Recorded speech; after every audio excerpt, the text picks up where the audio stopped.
تم اس زمانے میں سود کے سارے نظام کو رائج کرتے رہے جس زمانے میں تم نفرت کا اور لعنتوں کا انبار لگاتے تھے کہ جس عورت نے کہا میرا جسم میری مرضی، وہ ملعونہ بھی ٹھہری، کافرہ بھی ٹھہری، اس پہ لعن طعن بھی ہوئے۔ کس بات سے ہم مطلب دعویٰ کیا ہے تمہارا؟ وہ کہتی ہے میرا جسم میری مرضی، اور اس کے مقابلے میں کہوں کہ میرا جسم، آپ کہتی ہیں میرا جسم میری مرضی، میں کہتا ہوں میرا مال میری مرضی۔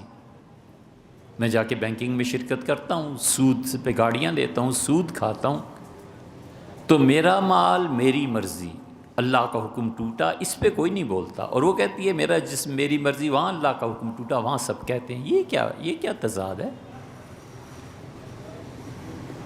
کبھی ہم گریبان میں منہ ڈال کے سوچیں نا، ہمارا ملک ہماری مرضی، تمہارا ملک اور کفر کے قانون۔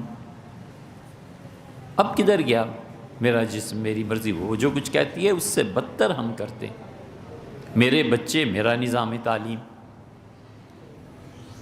ہم نے کبھی غور کیا ہے ہم کس نظام تعلیم میں اپنے معصوم بچوں کو پھینک آتے ہیں، اور آخر پہ اس کی شخصیت جو بن کے نکلتی ہے کبھی دیکھا ہے کیا؟ یہ بھی تو دعویٰ ہے میرے بچے میری مرضی، جو جس مرضی اسکول میں داخل کروں۔ ایک اس جملے پہ لعنتیں ہیں، اور یہ سارے کرتوت جو مرد کرتے ہیں انہیں کوئی نہیں پوچھنے والا۔